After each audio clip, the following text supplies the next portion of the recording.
मुसलमानों की जो नात वगैरह होती है उनके अल्लाह की स्तुति होती है। It was a murder. तो मतलब मैं खुद अपना पास देख सकती हूँ। हाँ, कोई फिल्टर नहीं सर, लेकिन आपने जो बताया सुशांत सिंह राजपूत हाँ। वाला केस था, तो ये क्या हमारे कर्म ही है? God is an expression, God is an feeling. मरे हुए इंसान की आत्मा से बात कर सकते हैं। नमस्कार, मैं अनामिका मिश्रा, स्वागत है आपका बजर बट्टू डिवाइन पर। आज हमारे साथ ऐसे अमेजिंग गेस्ट मौजूद हैं, डॉक्टर NK शर्मा, जो रेकी हीलिंग फाउंडेशन के फॉर्मर प्रेसिडेंट हैं। नमस्कार सर, बहुत बहुत स्वागत है आपका। दोस्तों, आपको बता दूं कि सर केवल रेकी मास्टर ही नहीं, बल्कि पुनर्जन्म के कॉन्सेप्ट्स के एक्सपर्ट भी हैं। सर, मैंने आपका एक वीडियो देखा था जिसमें आप अपने पास्ट लाइफ के बारे में बात कर रहे थे। आपने बताया कि आपने अपना पास्ट देखा, तो आपका एक्सपीरियंस कैसा था? आपने अपने पास्ट के बारे में क्या देखा? देखिए, वैसे तो मैं करीब 32 ईयर से पास्ट लाइफ के सेशन लोगों की भी ले रहा हूँ और 46,000 लोगों को अब तक लेके जा चुका हूँ इतने सालों में। तो फिर मेरा भी मैंने देखने की कोशिश की। तो पहले तो मैं शुरुआत में 5-6 बार ट्राई किया तो नहीं जा पाया, क्योंकि बड़ा माइंड थोड़ा-सा एनालिटिकल है, रैशनलिस्ट है। फिर धीरे-धीरे कोशिश करते रहे तो फिर एक बार जंप कर गया अच्छी तरह से। और उसके बाद में करीब-करीब 3000 साल तक का मतलब मैंने अपना पास्ट देखने की कोशिश की। मैक्सिमम मतलब 5-7 जन्म देख लूँ, ऐसा मेरे दिमाग में था। तो उसमें फिर मैंने देखा इस तरह से। तो बहुत पहले के जन्म में जब मैं उस समय वैदिक काल की शुरुआती हुई थी, जी जी उस समय जंगल के अंदर में उसमें भी मैं टीचर ट्रेनर ही था। जी सर। वेद पढ़ाता था उस समय में वहाँ पे। ऐसे गुरुकुल टाइप के स्कूल में गुरु था। अच्छा। फिर उसके बाद में मैं राजवैद्य बना, मतलब एक किसी राजा के यहाँ पे जैसे पहले किंगडम होते थे, जी जी तो उसके अंदर मैं एक वैद्य के रूप में मेरा जन्म हुआ। फिर उसके बाद में एक मंदिर का केरला के अंदर भी कुछ सालों पहले, 400 साल पहले केरला के अंदर मंदिर का पुजारी के रूप में जन्म हुआ। जी फिर अभी 250-300 साल पहले एक मुस्लिम शायर के रूप में मेरा जन्म हुआ। आई वाज़ ए शायर जी उस सर। समय, फिर वो उसके रूप में जन्म, लेकिन I was A philosophical type of शायर। अच्छा। तो इसलिए वो भूत मेरे इस जन्म में मेरे साथ में था। तो मैं मुझे समझना था कि मुझे शायरी का शौक क्यों है, ऐसा होता है ना। अच्छा, और मैं उर्दू के प्रति भी मेरा लगाव था। तो मतलब और ऐसा होता है कि पास्ट की जो एक्टिविटीज हम कर एक्टिविटी रहे जो होते मैंने हैं, की थी, कहीं ना कहीं हाँ, तो इम्प्रेशन वो होता मेरे है। साथ में आती है। और दूसरी बात क्या है, आपको जानकर के हैरानी होगी, मैं तो ब्राह्मण आदमी हूँ, लेकिन बचपन में जब मैं संगीत का शौकीन था, तो उस समय मैं मस्जिद में नात गाता था। मुसलमानों की जो नात वगैरह होती है, उनके अल्लाह की स्तुति होती है। तो हालाँकि मैं जैन धर्म में भी गाता था, वो तो मैं सिंगर था, तो आई वाज़ वो भी उस समय बचपन में सब शौक था। अच्छा, तो होता क्या है कि ये सब चीज़ें पास्ट लाइफ़ से मेरे साथ चल रही होती है। तो आपको वो अभी भी याद है? नहीं, याद नहीं है, वो तो ये तो मैं अपना इस जो बोलते हैं ना कि इस जन्म का जो हालात देख के अंदाज़ा लगाया कि शायद कहीं न कहीं वो कनेक्शन रहे हैं मेरे। तो जी मैंने उस हिसाब से मैंने ट्राई किया। और फिर उसके बाद में फिर जो लास्ट जन्म था, वो मेरा एक बाबा के रूप में था। अच्छा। मेरा एक छोटा आश्रम चला रहा था मैं राजस्थान में। और बस उसके बाद में फिर ये जन्म मेरे साथ में आया, समझो।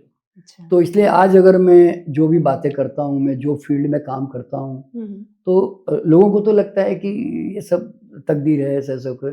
तो तकदीर यही है कि कई जन्मों से ये कमाता हुआ आ रहा हूँ, तो खाली इस जन्म में आके एक्सप्रेस हो रहा हूँ बस, अच्छा, यूँ समझ लो। तो सर ये पास्ट लाइफ देखने की कोई टेक्निक है, होती है मतलब कि? हाँ, देखिए क्या होता है कि जो भी लोग पास्ट लाइफ देखना चाहते हैं, वैसे हर व्यक्ति का पास्ट तो होता ही है, क्योंकि हाँ। वो इस जन्म में आया है वापस रीइन्कार्नेशन कर लेते हुए। तो जैसे हर आदमी सपना देख सकता है ना, तो सपने देखने के लिए कोई मेहनत नहीं करता ना। तो सपने देखने में आदमी क्या करता है कि बॉडी माइंड ढीली छोड़ी, चेतना बाहर निकल गई। अच्छा। अब वहाँ पे रैंडमली घूमता है, क्योंकि ड्राइवर नहीं कोई। तो यहाँ पास्ट लाइफ में क्या होता है, हम भी उसकी बॉडी और माइंड को बहुत deep relaxing state of mind में लेके जाते हैं। तो मतलब मैं खुद अपना पास्ट देख सकती हूँ। हाँ, तो अच्छा। उसमें क्या होता है, जब मैं डीप रिलैक्सेशन में लेके जाता हूँ, तो आई एम द ड्राइवर ना, तो मैं मेरी मर्जी वाली साइट सीइंग कराता हूँ, समझ लो।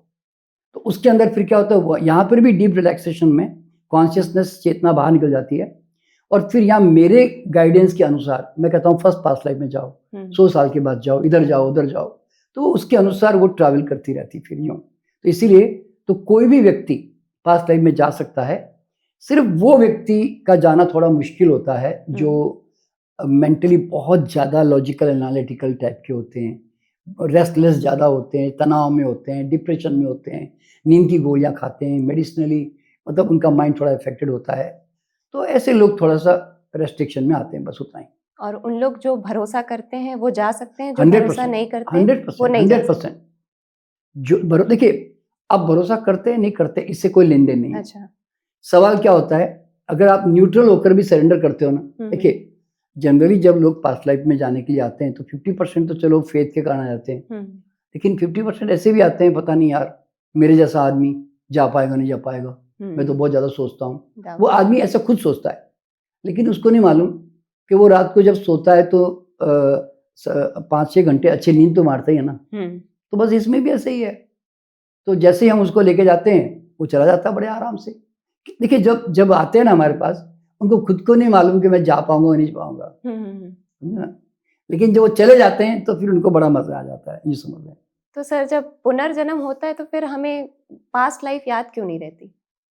देखिए क्या होता है कि ये यूनिवर्स का बहुत बड़ा प्रोविज़न है, या समझो सेफ्टी मेजर है एक प्रकार का, कि आपका ऑलरेडी आप जब जैसे ही नया जन्म लेते हो ना, तो फिर इस जन्म के जो संस्कार अब नए बनेंगे बचपन से, अब उसके लिए वो रिकॉर्डिंग के लिए वो आपका टेप रिकॉर्डर छोड़ा हुआ है समझो। लेकिन ऐसा नहीं है कि हमें याद नहीं रहता, आप हमारा पूर्व जन्म हमें याद रहता है थोड़ा थोड़ा। आपने कभी नोट किया होगा कि अगर आप छोटे बच्चे को देखते हो, हाँ, कई बार तो वो हंसते हैं, हाँ। वो रोते हैं, वो मुस्कुराते हैं, तो वो उनका पास्ट से उनका वो कनेक्शन चल रहा होता है। अच्छा। मतलब वो कुछ ना कुछ घटना देख रहे होते हैं, ठीक है ना। और उसके बाद में जनरली 5 से 7 साल की उम्र तक जो है ना, वो रिमेम्बरेंस रहती है उसके माइंड में, कई बार झलक आती है, और वो अगर बताता भी है ना तो आप उस पर भरोसा नहीं कर पाते हो, मानते नहीं। देखिए अभी अभी आप अगर जाओगे तो IBN 7 में अभी अभी एक पूर्व जन्म के ऊपर यहाँ पे पलवल में एक लड़का है, जो अभी मर के पास के ही गांव में वो जो है वो मरा था, और फिर उसके आसपास के गांव में जन्म लिया, और पैदा होते ही वो तो 10-15 साल का हो गया, तो कहता है मेरी तो बीवी बच्चे सब वहाँ है बोले। तो उसको वाकई में उसको लेके गए, और वहाँ पे वाकई में वो उसकी औरत मिली, उसके माँ बाप मिले, और उसको पूरा मतलब पूरा मीडिया ने उसको अच्छी तरह से प्रेजेंट किया है पूरे उसका यूट्यूब के ऊपर। तो मतलब अगर मुझे पता चल जाए कि पिछले जन्म में मेरे माता पिता कौन थे, तो मैं उनसे जाके मिल सकती हूँ? हाँ, अगर देखिए यंग लोगों को लेके जाते हैं ना, जैसे ये बच्चा तो यंग था 14-15 साल का, तो तब तो मिल गया। अगर जनरली हम जब बहुत लंबे समय में चले जाते हैं, 1930 में गए ऐसे मान लो, तो उसमें प्रॉब्लम आती है। तो बड़े लोगों को लेके जाते हैं ना, 50-60 साल वाले, 70 वाले, तो वो तो फिर पुराना बहुत लंबा बताएंगे, 50-60-70 साल पुराना, तो वो रेफरेंस मिलते कि नहीं मिलते वो पता नहीं चलता। पर हाँ, कुछ रेफरेंसेस मिलते हैं। जैसे मैं एग्जांपल देता हूँ कि सूरत में एक बहुत बड़े बिजनेसमैन मेरे पास में आए हमारे ग्रुप पास्ट लाइफ सेशन में, तो वो रानी रूपमती थी। अच्छा। हाँ, तो उन्होंने एक्चुअल में जाकर उन्होंने राजस्थान में अपना वो सारा जो उनको विजन आई थी उस समय पास्ट लाइफ में, वो सारा उन्होंने देखा कि यही मैंने देखा था जब मैं गया था, और ऐसे ऐसे रोडें थी, मतलब इस प्रकार की सड़कें थी, ऐसे ऐसे मतलब किला था, ऐसे ऐसे पोशाक थी हमारी, तो वो सब एग्जैक्टली वो निकली, और वो जो शक्ल उसने फील की थी ना, वही शक्ल उसने वहाँ पे तस्वीर में देखी। तो शक्ल बदल जाती है या नहीं, शक्ल की ना थोड़ी रिसेम्बलेंस होती है। अच्छा। हाँ, थोड़ी रिसेम्बलेंस है ना उसकी आपके अंदर होती है उसकी। अच्छा। हाँ, तो मान लीजिए अगर मैंने पिछले जन्म या कुछ और जन्म पहले कहीं पे कोई खजाना दफनाया, तो क्या मैं इस जन्म में पता करके वो खजाना ढूंढ सकती हूँ? हाँ, देखिए अगर हाँ ऐसा कर सकते हैं। देखो क्या होता है, एक बार हमारी चेतना बाहर निकल जाती है ना, तो फिर टाइम स्पेस गैप तो कुछ रहता नहीं है, तो किसी भी टाइम पीरियड में जाकर हम कुछ भी देख सकते हैं। देखिए ये तो आप तो खजाने की बात कर रही हैं, हमारे यहाँ पर जो है लोग इस तरह का प्रॉब्लम लेकर आते हैं कई बार, कि जैसे किसी घर में सोना चोरी हो गया शादी के समय पे, तो कौन लेके गया, तो हम उसको उसी पर्टिकुलर टाइम पे लेके जाते हैं, और CCTV कैमरे की तरह उनको वो सब दिख जाता है ऐसे कि कोई घर में इतने बजे ये आया, फिर इसने ऐसे से अलमारी खोली, ऐसा उसने लिया ऐसे। तो इस तरह से वो देख लेते हैं। अब जैसे कई बार हमारे पास रेप के केसेस के लिए कुछ पुलिस डिपार्टमेंट के भी लोग आए मेरे पास में। अच्छा। तो इसी तरह कई चोरियां हो गई किसी घर में, उसके लिए कई लोग आए। कई लोगों का जैसे बोलते हैं ना, घर से लड़की भाग गई तो उनके पेरेंट्स आए कि वो कहाँ गई है। अच्छा, कईयों के 10 साल पहले घर से पिताजी चले गए थे, फिर उनका कोई अता पता ही नहीं मिला, सब कुछ ढूंढने पर भी। तो उसका एग्जैक्टली वो पिताजी 10 साल के बाद कहाँ गए, कहाँ रहे, कैसे डेथ हुई, वो पूरा एग्जैक्टली दिखाए जाते हैं। ये मैंने यूट्यूब पे डाला है मैंने सारे वीडियो, क्योंकि कनाडा में एक फैमिली थी, उनके फादर के बारे में उनको जानना था, तो उन्होंने पूरा सब कुछ देख लिया ऐसे। तो क्या होता है कि देखिए, once we are out of our body, हम किसी भी लिविंग नॉन लिविंग एनर्जी में हम जो है घुस सकते हैं। हम किसी भी टाइम पीरियड में जाकर कुछ भी देख सकते हैं, मतलब बहुत सारे सीक्रेट्स रिवील कर सकते हैं। और इसी बात को लेकर मैं सरकार को भी ये मतलब रिक्वेस्ट करता रहता हूँ, उनको लेटर लिखता हूँ कि आज हमारे पास इतनी बढ़िया विद्या है, इसको आतंकवादी के लिए, आर्मी के लिए, पुलिस डिपार्टमेंट के लिए और बड़े बड़े पॉलिटिकल कोई बड़े बड़े मतलब आगे के फ्यूचर के लिए, ये सब चीज़ें इसको एक्सप्लोर करना चाहिए। पर एक्चुअल में क्या है कि अभी भारत के अंदर जो है ना, देखो आज अगर पूर्व जन्म की बात अगर आप ध्यान से देखोगे तो भारत में इसका ये शब्द भारत में ज़्यादा सुनाई देता है ना। मुसलमानों में इसका कोई ज़्यादा वो नहीं है, मतलब इसके बारे में जानकारी नहीं है। क्रिश्चियन लोग जो बिल्कुल विश्वास नहीं करते थे, वो आज दुनिया में 500 किताबें अगर आप ढूंढोगे ना री इनकारनेशन पे, तो बाहर की किताबें मिलेगी। इंडिया में मुश्किल से 5-10 किताबें मिलेगी आपको, इसमें 2-3 किताबें तो मेरी है खुद की। अच्छा। ठीक है, मतलब इंडिया में कोई इस पे काम नहीं कर रहा है। अगर बाहर रिसर्च ढूंढोगी तो यूनिवर्सिटी में बहुत सारे लोग रिसर्च कर रहे हैं, astral travel, out of body, ये सब डालोगे ना, out of body experience, astral travel, past life regression, ऐसे के डालोगे ना, तो आपको वर्जीनिया यूनिवर्सिटी में डॉक्टर्स लोग काम कर रहे हैं। बर्थ मार्क, जो मरने के बाद वापिस हमें बर्थ मार्क मिलते हैं, उसका पास्ट लाइफ से कनेक्शन होता है। अच्छा। उसके ऊपर रिसर्च चल रही है।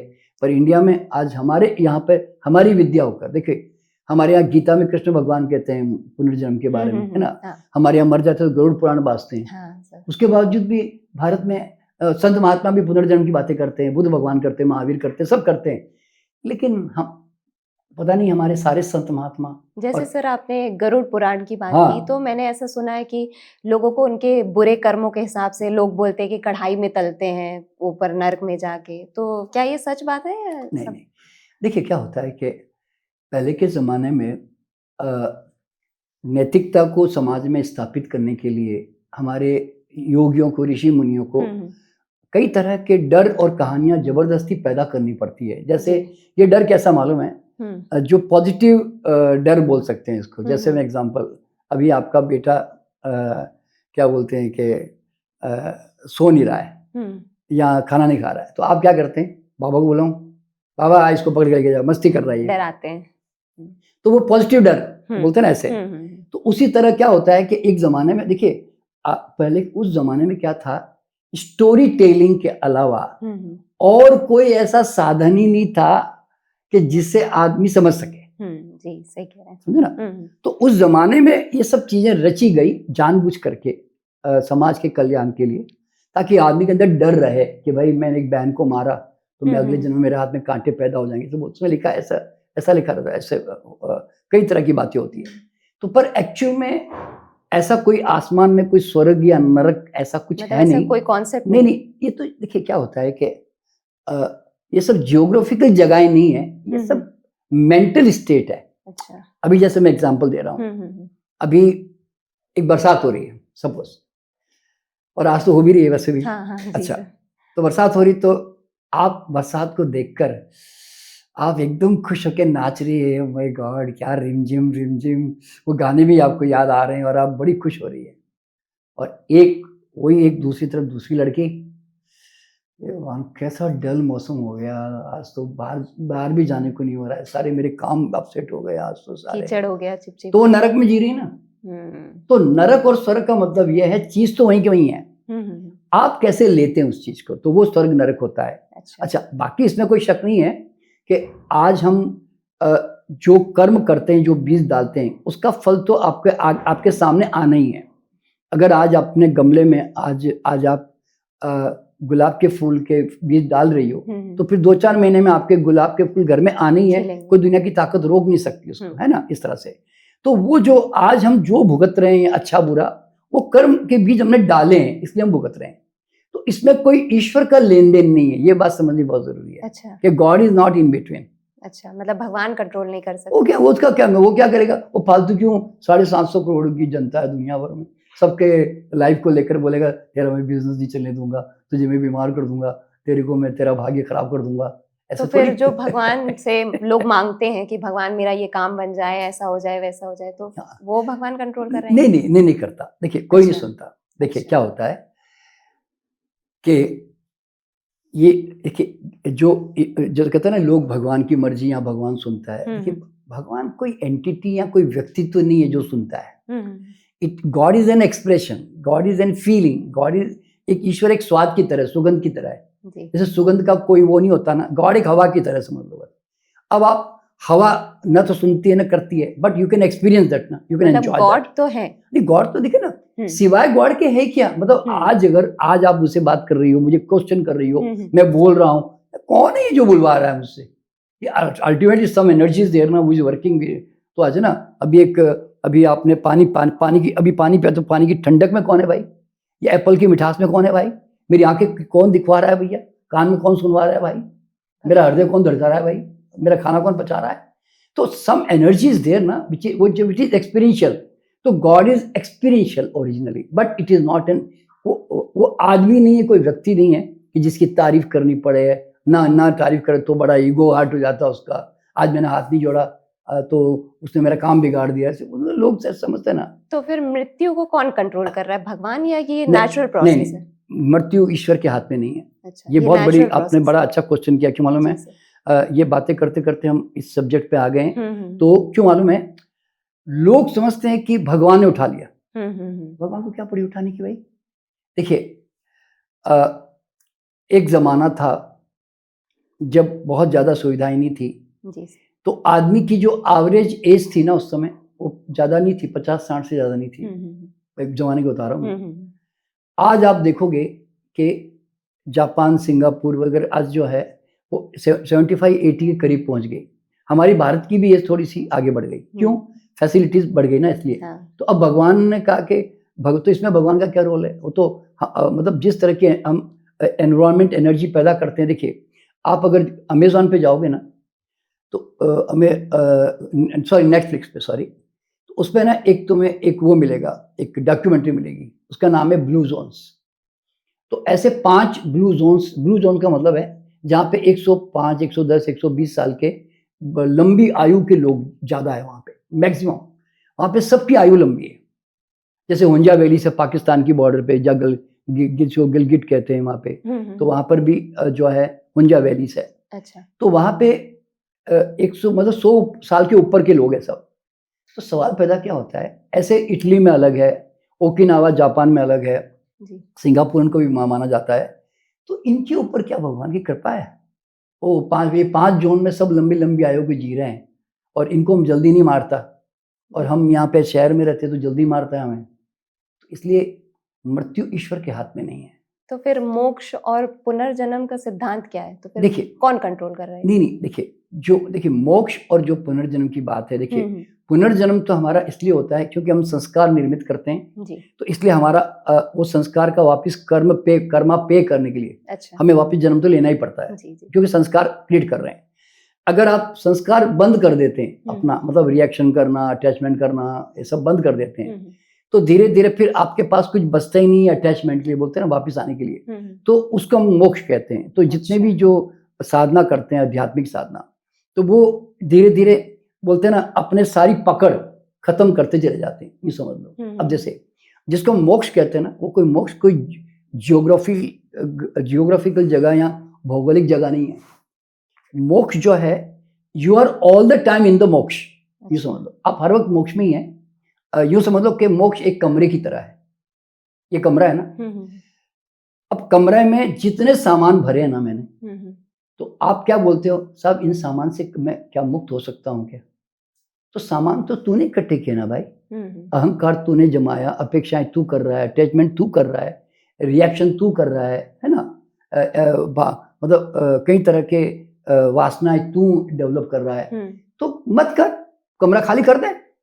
तो वो मोक्ष, तो मोक्ष का मतलब है नथिंग इज देयर, अब कुछ है ही नहीं, सब कुछ खाली हो गया। मतलब अब जन्म लेना है तो मेरे पास संस्कार ही नहीं है जन्म लेने के लिए, तो दैट इज कॉल्ड मोक्ष। तो मोक्ष एक खाली कमरे की तरह है, तो हर आदमी मोक्ष में ही है, रहता ही है उसमें, पर छोड़ने को तैयार नहीं है। अगर मैं आज पूछूं मैं अनामिका जिससे कि भाई अनामिका जी आप मोक्ष चाहिए क्या, आप बोलेंगे नहीं पहले मैं जरा शादी वादी कर लूँ, थोड़े कारोबार ले लूँ, मकान ले लूँ, फिर बाद में अगले जन्म में सोचूंगी। तो genuinely we are not interested, हम कमरा खाली करने को तैयार नहीं है और बैठ गए। हाँ, वरना नहीं तो आप चाहे तो आज ही मोक्ष में चले जाओ, आज ही आप डिक्लेयर कर दो कुछ नहीं, बस सब छोड़ दिया मैंने, सब पूरे खाली कर दो जी, मेरे पूरे काम, मेरे पूरे टेबल वेबल सब अलमारी सब निकाल दो जी अंदर से, मोह माया त्याग दिया मोक्ष, तो फिर मोक्ष में है। सर एक कॉन्सेप्ट है कि लोग बोलते हैं कि जिस दिन आपका जन्म होता है उसी दिन तय हो जाता है कि आपकी मृत्यु कब होगी, तो ये भी तय हो जाता है कि मैं एक्सीडेंट से मरूंगी या मेरी किसी बीमारी से मौत होगी, ऐसा कुछ नहीं, कोई कॉन्सेप्ट नहीं। अच्छा। कोई डिसाइड नहीं करता इसके बारे में। अच्छा। ये इस बात पे निर्भर करता है कि आपके, देखिए क्या होता है, एक बात हर आदमी को समझना बड़ा जरूरी है कि हम इस संसार में सिर्फ अपना कर्म फल नहीं भोगते। अच्छा। हम जब पैदा होते हैं तो हम अकेले होते हैं, तो क्या कर्म फल भोगेंगे? आपके मान लो आप अकेले हो, जंगल में हो या किसी हिमालय में बैठे हो या कहीं भी, तो तुम क्या कर्म फल भोग लोगे? क्यों? वहाँ कोई आदमी नहीं है, कोई मतलब रिएक्ट करने के लिए या कम्युनिकेशन करने के लिए कोई नहीं है। तो पुराने जन्म का नहीं, मान लो कितने कर्म फल भोगोगे। अच्छा, पुनर्जन्म का भी कर्म है तो क्या काम भोगोगे? क्यों? उसके लिए समाज चाहिए भाई, तुम्हारा कर्म फल भोगने के लिए तुम्हें कुछ तो चाहिए ना, तो फिर तुम कहते हो मैं शादी करूंगा जी। अब पति पत्नी आ गए तो उसके कर्मफल तुम्हें ऐड करने पड़ते हैं। अच्छा। तुमने डिजायर की कि मैं अकेला नहीं रहूंगा जी, अब मैं जाके शहर जाऊंगा और जाके जंगल से निकल के अब मैं शादी करूंगा, तो अब पति पत्नी आती है, उसके कर्मफल, उसके भी हजारों जन्म के कर्मफल आपके साथ जुड़ गए। फिर तुमने कहा बच्चे चाहिए, कितने चाहिए? 2, 4 के 10। अब जितने बच्चे आए उसके भी कर्मफल आपने जोड़े अपने साथ। तो हम जितनी चॉइसेस करते जाते हैं ना कि मुझे हिंदू समाज चाहिए, मुसलमान समाज चाहिए, मुझे इंडिया चाहिए, दुबई चाहिए, अमेरिका चाहिए, तो जैसे जैसे आप चॉइस करते जाते हो ना और कनेक्ट होते जाते हो ऐसे, वैसे वैसे उनके भी कर्मफल आपको जोड़ने पड़ते हैं। अच्छा। अभी जैसे मैं एग्जांपल दे रहा हूं आपको, मैं देखिए अभी हम नोएडा में बैठे हुए हैं, नोएडा में वो बेचारे का आदमी अभी डूब के मर गया कार के अंदर, गड्ढे के अंदर, ठीक है, उसको लेकर भारत में बड़ी चर्चा हो रही है। लेकिन बाहर विदेशों में यह हालात अगर होते तो शायद वो आदमी नहीं मरता।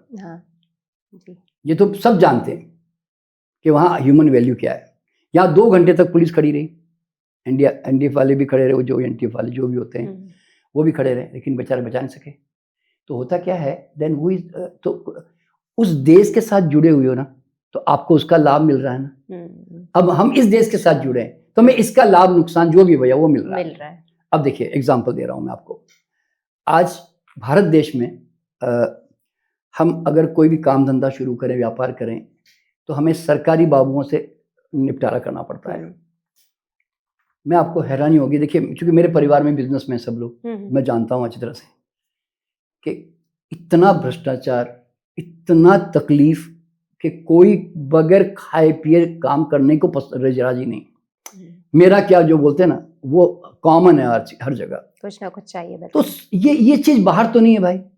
गए सीधा अप्लाई किया, उन्होंने अपना लाइसेंस देना दे दिया। यहाँ पे तो हजारों दिमाग पच्ची करके प्राप्त करना पड़ता है लाइन में। तो इसका मतलब क्या हुआ? अब ये क्या कोई भगवान की मर्जी या कोई पुनर्जन्म का लेन देन है? नहीं, आपने जिसके साथ कनेक्शन किया है तो उसके लाभ नुकसान उठाने पड़ेंगे। आज देखिए अभी आज ही के टीवी में क्या था कि मुस्लिम लोग अपने शादी में डीजे नहीं बजाएंगे जी। अब आप मुस्लिम समाज से जुड़े हुए हो, आप चाहो तो मुस्लिम समाज से बाहर निकल जाओ, आप दूसरा क्रिश्चियन हिंदू समाज अपना लो, तो आप फिर आपको वो डीजे का प्रॉब्लम नहीं आएगा। उसमें कहा कि डीजे बजाओगे तो फाइन लगेगा 50,000 का। तो भाई तो अब आप समाज के हिस्से हो तो आपको तो मानना पड़ेगा। तो होता क्या है कि हम जितना जुड़ाव करते हैं ना, हम उसका फल भी भोगते हैं। तो इसीलिए आपने जो क्वेश्चन किया ना कि इस जन्म में कि इस तरह से जो लोग जल्दी मरते हैं, देर से मरते हैं, वो हम किसके साथ जुड़ते हैं उसके आधार पर ये अभी डिपेंडेंट होता है। मान लीजिए मैं यहाँ से निकल गया, मैं दिल्ली से, और मैं चला गया हिमालय में, हुंजा वैलीज में। अब मैं उनके साथ मैं भी जी रहा हूँ, तो मेरी थोड़ी 10-20 साल तो उम्र बढ़ जाएगी ना कम से कम, क्योंकि वहाँ का वातावरण, वहाँ का खान पान वो मुझे असर तो करेगा ना। देखिए जॉर्ज बर्नार्ड शॉ थे ना, वो पहले यूके में रहते थे। उन्होंने जो है अपना शहर छोड़ दिया। क्यों मालूम है? क्योंकि वहां पे लोग जो बूढ़े हो जाते थे ना, तो बुढ़ापे जैसा व्यवहार करते थे। अच्छा, समझे ना? तो इनको लगता था कि मैं इन बूढ़ों के बीच में रहूंगा तो मैं भी बूढ़ा हो जाऊंगा, तो मैं उस जगह जाऊंगा जहाँ ज्यादा आयु वाले लोग हैं। क्यों मालूम है?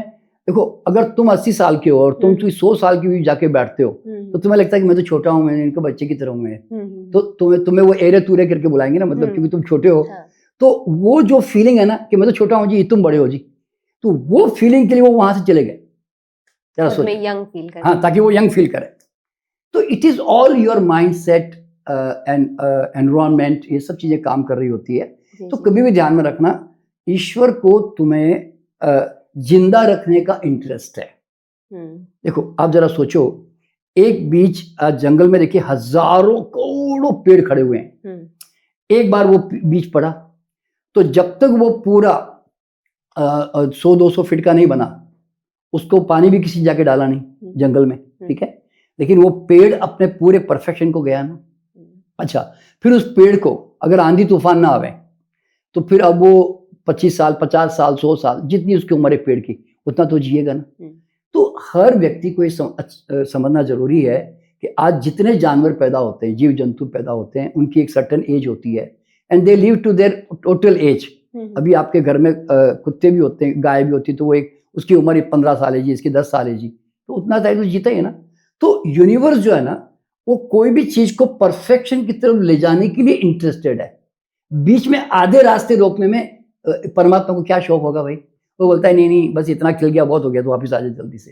ये सब परमात्मा का लेन देन नहीं है इसमें। जैसे आपने ये कर्म अटैच करने वाली बात बताई कि हम सबके कर्म लेके चलते हैं, तो जैसे लाइफ में किसी से मिलते हैं, कुछ लोग ऐसा होता है कि हम लोग को लाइफ में बहुत ज़्यादा खुशी होती है मिलके, भले शॉर्ट टाइम के लिए मिले या लॉन्ग टाइम के लिए। कुछ लोग से मिलते हैं लेकिन वो हमें बहुत दुखी कर देते हैं अंदर से, तो ये क्या हमारे कर्म ही है? हाँ, ये कर्म है। अच्छा। देखो क्या होता है कि देखो छोटे मोटे जो नेचर के जो डिफरेंसेस होते हैं ना, कि आप आर्टिस्टिक मिजाज की हैं और सफाई पसंद है, आपके घर में दूसरा जो आपकी बहन है वो थोड़ी मतलब ज्यादा सफाई पसंद नहीं है, तो वो कार्मिक बंधन नहीं है। अच्छा। वो नेचर का खेल है कि वो सफाई पसंद नहीं है, वो डिसिप्लिन पसंद नहीं करती, वो आजाद रहना पसंद करती है, तुम थोड़ी सिस्टम, डिसिप्लिन, परफेक्शन पसंद करते हो, मान लो। तो ये हमारा नेचर के कारण वो डिफरेंसेस पता चलता है। वो कार्मिक बंधन नहीं है। कार्मिक बंधन कैसे तो मालूम है? टॉर्चर करना, दुख देना। अच्छा। वो कार्मिक बंधन होता है। अभी देखिए मैं एग्जांपल दे रहा हूँ। अभी कल की ही बात है, मेरे पास आगरा से जो एक महिला आई, व्यापारी, बिजनेस वुमेन थी, तो उसके घर में उसकी जो पिछले जन्म में जो लड़की थी ना, जो 25 साल की थी, उसने आत्महत्या कर ली, मतलब गले में फंदा लगा के उसने फांसी लगा के मर गई। तो वो मर गई, तो इस जन्म में उसके परिवार में वापस आई। अच्छा।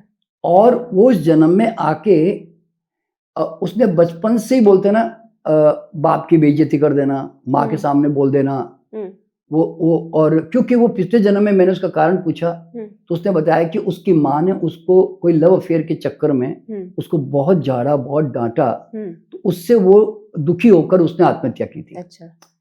तो उसके कारण उसके माँ के प्रति उसकी घृणा थी। अच्छा। कि उसकी माँ ने उसकी जिंदगी खराब कर दी। ऐसा होता है ना। तो वो चेतना लेके मरी।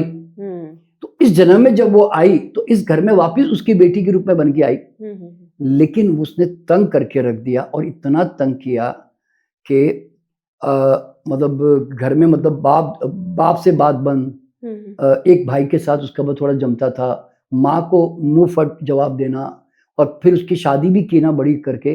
तो उसने डाइवर्स हो गया, फिर उसका और वो अकेली रहने लग गई। तो मतलब वो जीवन में वो जो उसके अंदर घृणा थी माँ के प्रति, वो मेंटेन करती रही उस चीज को इस जन्म में भी। तो ऐसा पॉसिबल नहीं था कि वो अपने पास्ट लाइफ लवर से फिर नहीं, तो उसका फिर वो आई इसीलिए कि व्हाट इज द रेमेडी, वो इसीलिए आई थी। तो उस रेमेडी ये थी कि अब वो दूसरी जो लड़कियां, जो गरीब लड़कियां हैं, उनको वो मोटिवेट करें, उनके लिए उनको मतलब सेवा करें, उनकी हेल्प करें। देखिए, कुदरत में एक ही नियम क्या है, अगर कोई नेगेटिव फोर्स आपके लाइफ में चल रहा है तो उसका ऑपोजिट फोर्स क्रिएट करो, पॉजिटिव फोर्स। अच्छा। यानी कि अंधेरा है तो रोशनी पैदा करो जी, तो इसका नियम है। तो अब वो जैसे जैसे पॉजिटिविटी की तरफ जाएगी, वापस ऐसे लोगों की हेल्प करेगी, लड़कियों की मदद करेगी, तो उसके कारण धीरे धीरे वो कार्मिक बंधन से मुक्त हो जाएगी। पर वो इसी जन्म तक है उसका, क्योंकि जब मैं उसको 100 साल के बाद लेके गया तो वहां पर वो लड़की वापस साथ में नहीं है। अच्छा। यूं तो क्या होता है कि कई बार जो हमारे आसपास अच्छे बुरे लोग, जो लंबे समय तक दुख देने वाले, छोटे समय तक नहीं, अगर वो आते भी है ना, हस्बैंड आते हैं, वाइफ आती है, बच्चे आते हैं, तो उसका कारण जो है ना वो पिछले जन्म से होता है। अभी एक रिसेंटली एक महिला और आई थी हमारे पास में, तो उसके घर में एक ऐसी बच्ची पैदा हुई जो हैंडीकैप्ड है। अच्छा। और वो अब उसको उठा के ले जाना पड़ता है, उसकी सेवा करनी पड़ती है, लेकिन उसको ये जानना था कि मेरे घर में ये हैंडीकैप्ड बच्ची आई क्यों, इसके लिए वो मेरे पास आई थी। तो पिछले जन्म में जाकर उसने क्या देखा कि ये जो हैंडीकैप जो लड़की आई है वो उसकी माँ थी पिछले जन्म में। अच्छा। और ये लड़की थी उसकी, लेकिन ये उच्छृंखल बोले तो बहुत आजाद टाइप की लड़की थी, तो माँ की केयर नहीं करती थी और माँ को बहुत तंग करती थी और सेवा भी नहीं करती थी। माँ है ना कई सालों तक पलंग पे पड़े पड़े इसकी याद में, इसको याद करते करते फिर मर गई। तो और ये अपने धुन में मजे करती रही, बोलते हैं ना लड़की जैसी थी वो। तो अब इस जन्म में उसको इस तरह से वापस भोगना पड़ रहा है, एक प्रकार से रीपे करना पड़ रहा है, मैं यूँ कह सकता हूँ, ठीक है ना। तो इस तरह की जो चीजें घटती है ना, अब जैसे कई और महिलाओं को बच्चे नहीं होते, तो उसके लिए मेरे पास बेबी जैसे आते हैं, तो मैंने उस पर क्या देखा कि जैसे एक इटली की एक कोई चरणजीत कौर करके महिला है, वहाँ रहती है वो, तो उसके बच्चे कई साल से नहीं हो रहे थे, 7 साल हो गए करीब। तो पिछले जन्म में जाकर उसने देखा कि वो चिड़ियों के घोंसले उजाड़ देती थी। अच्छा। तो अब वो चिड़ी, तो हमने है ना उसकी चिड़ियों की सोल से, आत्मा से बात करा के माफी मांगी उनसे हमने। देखिए क्या होता है, हम ऐसा समझते हैं चिड़िया क्या समझती होगी, अरे चिड़िया फिजिकल फॉर्म है भाई, पर चेतना तो एक जैसी है ना। मतलब बल्ब 100 वाट का है कि 1000 वाट का है, इलेक्ट्रिसिटी जो सेम ही है ना भाई सब में, तो उसकी भी तो कॉन्शियसनेस है। तो हम उस कॉन्शियसनेस से बात कराते हैं और फिर वो माफी मांगने के बाद फिर उन्हीं से रेमेडी भी पूछते हैं। तो उसने बताया कि आप चिड़ियों के लिए जो है, एक तो घोंसला कोई उजाड़े नहीं, उसके लिए प्रचार करो, और दूसरा बोले कि छत के ऊपर चिड़ियों को दाना डालने की सुविधाएं पैदा करो। अच्छा। तो वो करने के बाद आपके घर में संतान होगी, ऐसा करके उसमें रेमेडी आई उसकी। और उसके बाद 2 साल के बाद जब हमने उसका फ्यूचर दिखाया तो उसके अंदर उसके घर में संतान आ गई।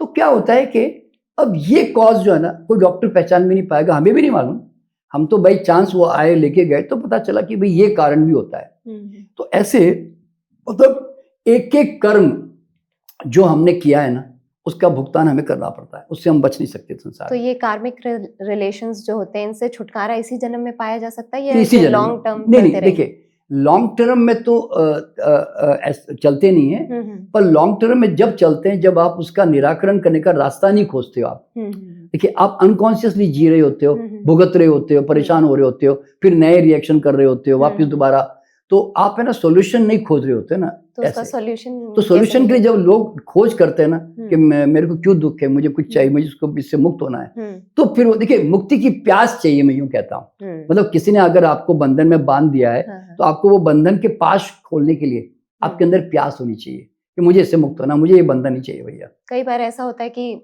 सोचते भी हैं कि निकलना, यहाँ से बाहर निकलना, बहुत दुखी है, लेकिन नहीं निकल पा रहे। नहीं तो वो जाते नहीं ना। मतलब जैसे क्या मैं कुछ मतलब पूजा पाठ करूं, मैं किसी के पास जाऊं, मैं कुछ कर्म करूं, किसी की सेवा करूं, क्या करूं, मतलब किससे मैं मुक्त हो जाऊंगी, ये बोलते हैं ना। तो वो एक सर्च करने से आपके अंदर अपने आप जो है ना वो रास्ता फिर आपको मिलने भी लगता है, यूं समझ लें। तो मेरे पास तो देखो ना, अब जो लोग आते हैं तो उनके दिमाग में आया होगा भाई चलो भाई ये क्या कर्मा है जरा देख तो लें, मान लो, ये भाव सोच के तो आते हैं। तो फिर उनको ये रास्ता मिल जाता है, यूँ समझ लें। अब हजारों लोग हैं जिनके बच्चे नहीं हो रहे, वो तो मेरे पास आते ही नहीं है मान लो, तो वो क्यों, उनके दिमाग में नहीं है, वो समझते हैं IVF करा लेंगे, वो करा लेंगे, वो ऐसे सोचते हैं। इस तरह की बात होती है।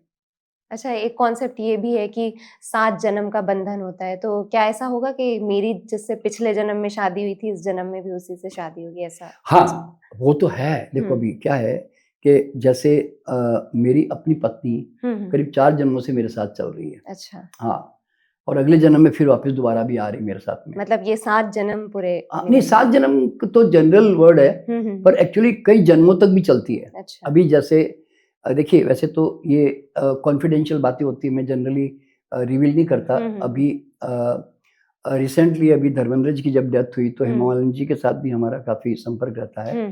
तो उनके बारे में मुझे जानना था कि कितने जन्मों से साथ आ रहे हैं।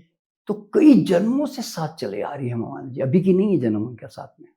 तो कई लोग का ऐसा होता है कि शादी होती है फिर डाइवोर्स हो जाता है। हाँ, तो नहीं वो तो देखिए, हाँ, देखिए शादी होके जो डाइवोर्स होता है ना, वो क्या होता है, वो सोशल प्रॉब्लम्स है वो।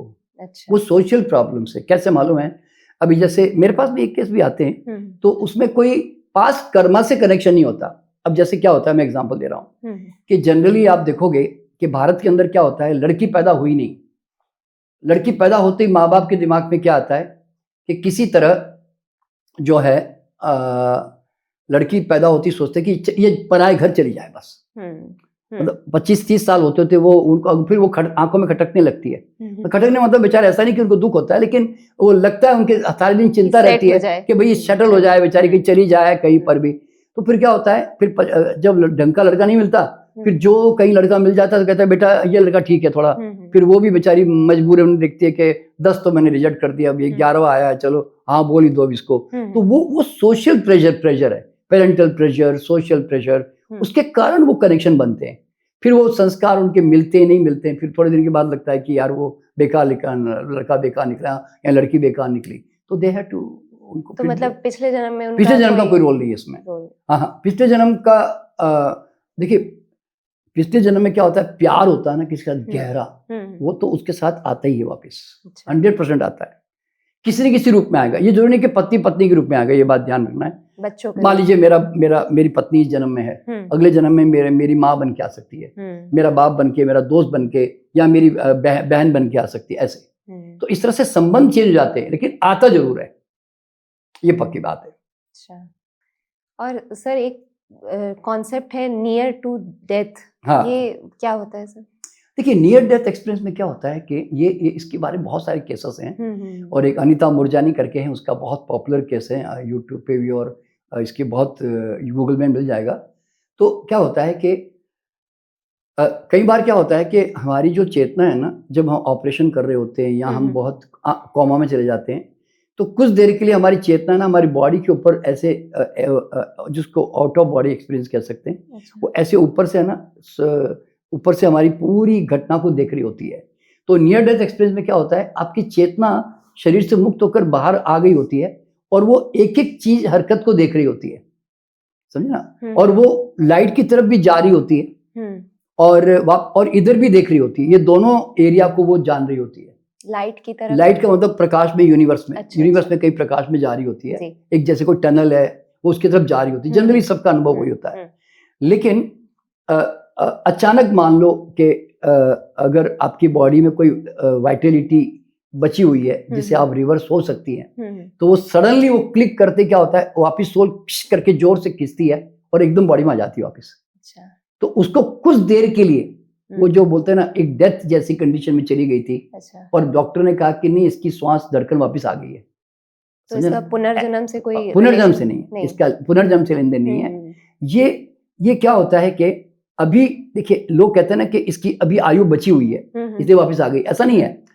आपकी बॉडी में वाइटलिटी जो रिएक्ट करती है मेडिसिन को, अच्छा, अगर वो रिएक्टिव कंडीशन में है तब तो फिर आप बॉडी रिएक्ट करेगी ना, तभी तो आओगे ना, समझे ना। मतलब इसमें भी भगवान का नहीं, तुमने अगर एनर्जी अर्न करके रखी हुई है तो तुम्हारे समय पे वही काम आने वाली है।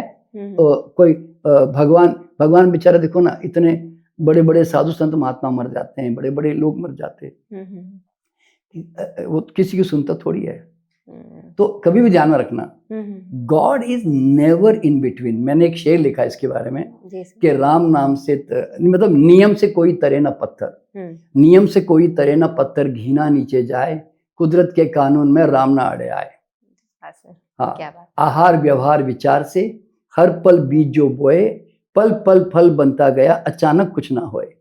कहे नंद जागीर रहो, सचेत रहो हर पल, इस पल बोया बीज ही फल लाएगा कल।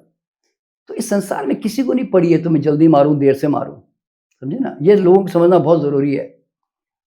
देखिए मैं अभी एक एग्जांपल देना चाहूंगा कि ये मैं बात क्यों बताना चाहता हूँ मैं लोगों को, ताकि लोग समझें कि सब भगवान के हाथ है। भगवान, अरे भगवान ने तो तुम्हें 100% देखिए बजाय कमजोर तो तुम अपने आप को करते हो ना। अब देखिए मैं 25 साल की उम्र में मैं एक बड़ी किडनी जैसी प्रॉब्लम से सफ़र किया मैंने, ठीक है। लेकिन वो सफ़र करने के बाद में मैंने डिसाइड किया कि आज के बाद बीमार नहीं पड़ूंगा। मैं नेचुरल वैसे ठीक हुआ, खान पान ठीक करके। तो फिर ये डिसीजन मैंने लिया ना, आज 50 साल हो गए इस बात को। No, I am 76 years. आज बीमारी मेरे लिए असंभव शब्द है। एक खुजली भी मुझे पूछे बिना नहीं आ सकती। क्यों नहीं आ सकती? आपने कंट्रोल नहीं, क्योंकि डिसीजन मैंने लिया ना। अच्छा। तो बॉडी कहती है कारण, देखो बॉडी कहती है मुझे तो बीमार पड़ने का शौक नहीं है।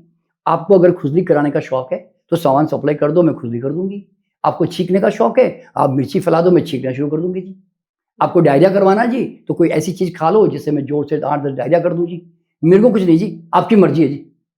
तो समझना क्या मालूम है कि कोई बॉडी या नेचर कोई पागल नहीं है कि बैठे बैठे फालतू के सिम्टम पैदा कर देने, बीमारी पैदा कर दे। मन से आपने सोच लिया तो आपको वो कारण देने पड़ेंगे। Without cause nothing happens in this universe.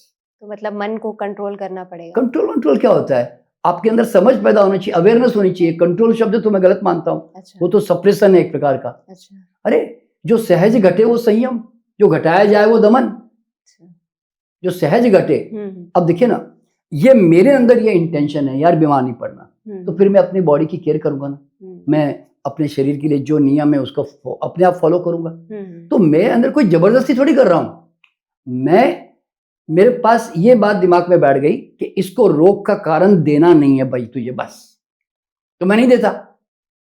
इसको टाइम से सुलाना है, इसको भूख लगे तो खिलाना है, क्वालिटी वाला खाना देना है टाइम, और इसको एक्सरसाइज देनी है, थोड़ी सी ध्यान रखना तो मैं करता हूँ।